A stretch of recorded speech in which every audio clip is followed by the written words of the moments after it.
Connie is one of the most interesting characters for me in Steven Universe, and she is a character I do not believe receives the level of respect and appreciation she really deserves. Admittedly, this is inevitable to an extent. She's not the protagonist, and nor does she have magic enchanted powers. She is, in a lot of ways, the normal person, and yet she doesn't feel normal.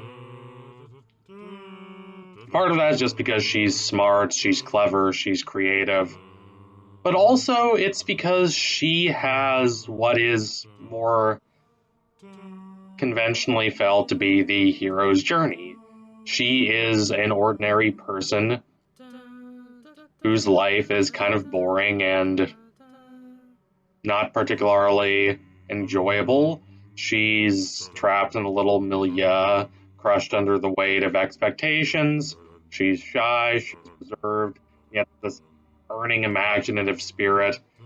She wants a chance to showcase herself, to really demonstrate who she can really be, her imagination, her cleverness, her creativity. And she knows that a journey like that would give her the chance to really grow. But she doesn't think that will happen to her. Except it does.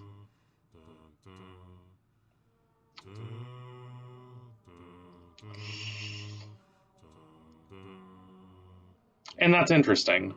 Because again, she's not the protagonist of the show. That is Steven.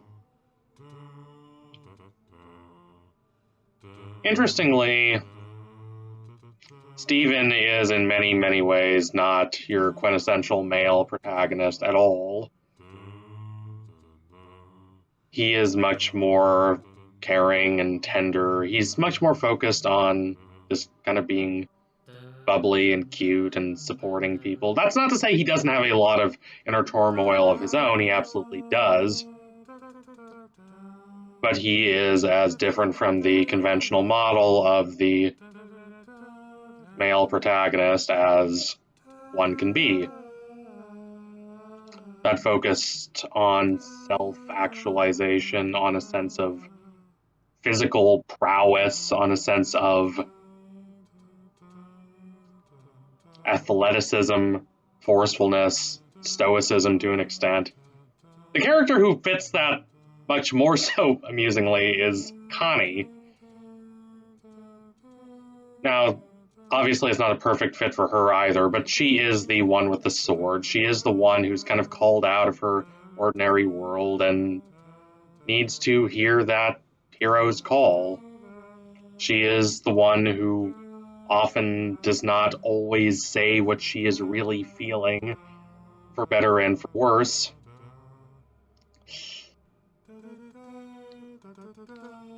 She has an interesting role in the show, and I think the show is at its best when there is more Connie, if only because she provides a contrast against the other characters. She is a grounding presence. She is the kind of person who has a lot to learn and a lot of space to grow, but can also offer some much needed kind of practicality and perspective that contrasts with the more abstract and esoteric concerns that a lot of the other characters in the show are occupied with. Connie is a traditional hero's journey character in a lot of ways, but as importantly, she's also a hero of romance in the Northrop Fryean sense. Romance not in the sense of love stories, but romance in the sense of adventure, like chivalric romance, like adventuring into the unknown and having a sense of discovery that takes place in a world that is not mundane, in a world that is enchanted, in a world that has mystery and secrets.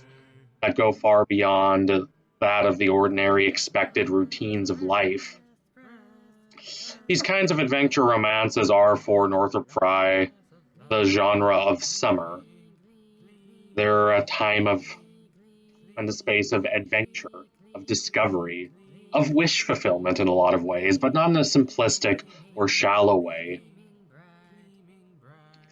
but in a way where experience is how we want it to be, how we kind of yearn on a primordial level for it to be. Not perfect, not ideal, not without challenges. I mean, without challenges, we wouldn't have a chance to prove ourselves and demonstrate our own merit and capacity to triumph.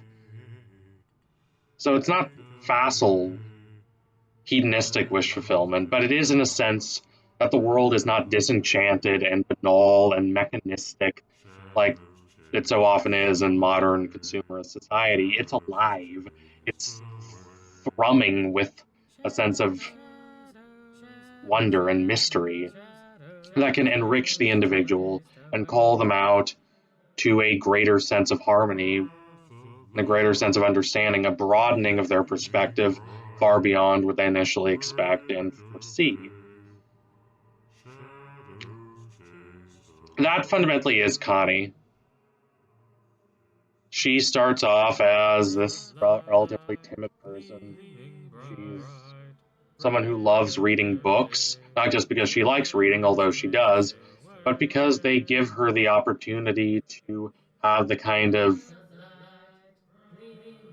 wild, interesting, meaningful adventures that she doesn't have in her life.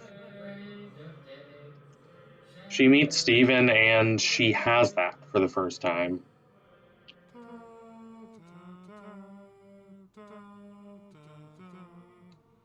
She's not a manic pixie dream girl as much as Stephen is a kind of a manic pixie dream boy, kind of this effervescent, bubbly, whimsical person who calls her out of the routines of life and into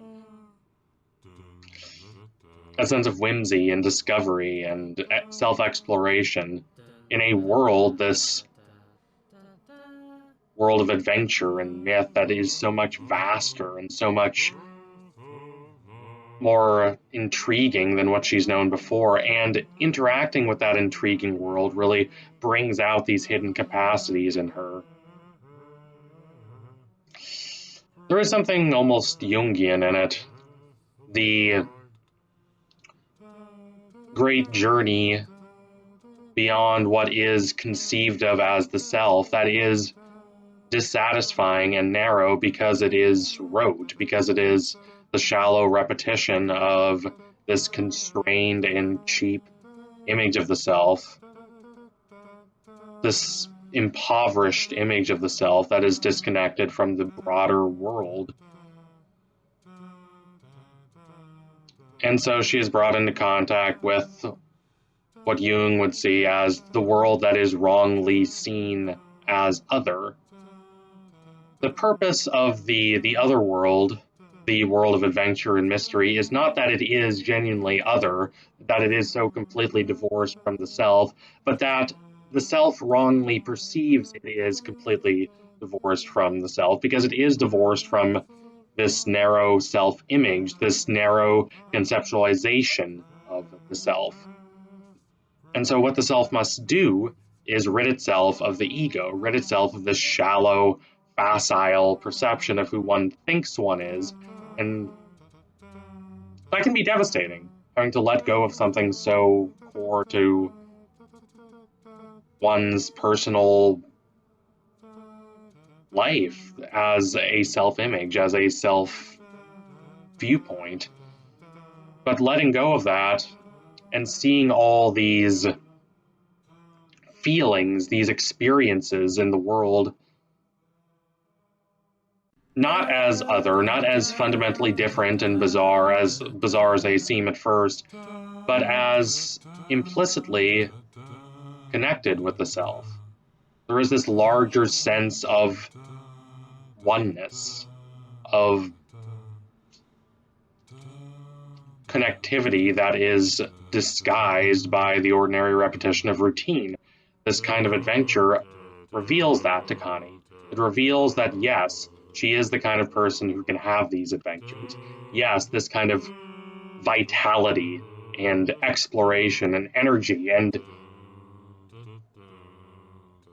unpredictability and spontaneity that she sees out in the world, that not only is it not something to be afraid of, it is something that corresponds to these deep, unconscious feelings and parts of herself that she has been resistant to explore and to a certain extent didn't even know were part of her.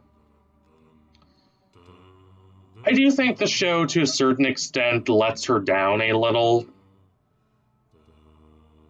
She is a kind of secondary protagonist at the show's best. Stephen is having new experiences, but so is she. And sometimes they can have new experiences together as Stevani. For Stephen, his experiences relate to growing up to an extent, but they also just relate to learning more about himself and more about the people around him and the history of his family and his mother specifically that were kept from him. He sees who he really is in this more lore-based sense, but he remains basically similar to how we see him at the start, until at least we get into Steven Universe Future and he really starts to break down. Connie, however, does fundamentally change. She becomes a different person, or perhaps more accurately, she has revealed to her these parts of herself that had always kind of been there, but that she hadn't recognized yet. These unconscious parts of herself that like a bit of danger, a bit of adventure, a bit of exploration, real spontaneity, instead of the predictable life that her parents kind of want for her. She wants that, and she's comfortable with it. But she has to recognize that. She has to be able to go away from how she originally thought of herself. And that's good. It's good because it's done personally, it's done subtly, it's done thoughtfully.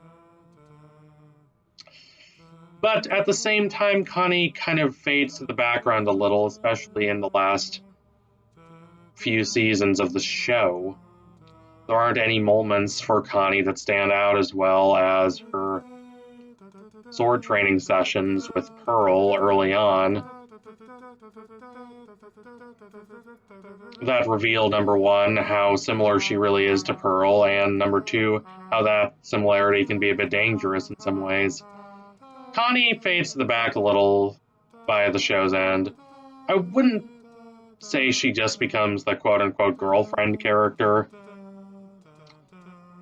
although she does more become just a person to give some good advice when it's needed, who pops up now and then. She's nice, the show likes her, but it doesn't really dig into her psyche as much as it did in some of the earlier seasons. And that's a little disappointing. I would have liked to see more Connie. But she is a meaningful character in this show. She is an underrated character in this show, and from what we see of her, there is a lot to be explored. There is something of real, almost mythical self-discovery and a greater understanding, a greater sense of exploration that is in all the best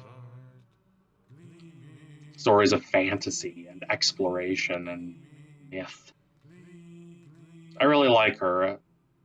I always appreciated when the show gave her great and interesting storylines, which it did quite often, and I think it would have benefited from doing that a bit more. So thank you all for watching. If you liked what you saw today, don't forget to like, comment, and subscribe. Donate to my Patreon if you can, and you want to see more videos just like this one before anyone else. What do you think of Connie? And also, who's your favorite underrated character of Steven Universe? Sound off in the comments. Anyway, tune in soon for the next analysis. It will be coming soon. That I promise you. Thank you all again. Adios, comrades.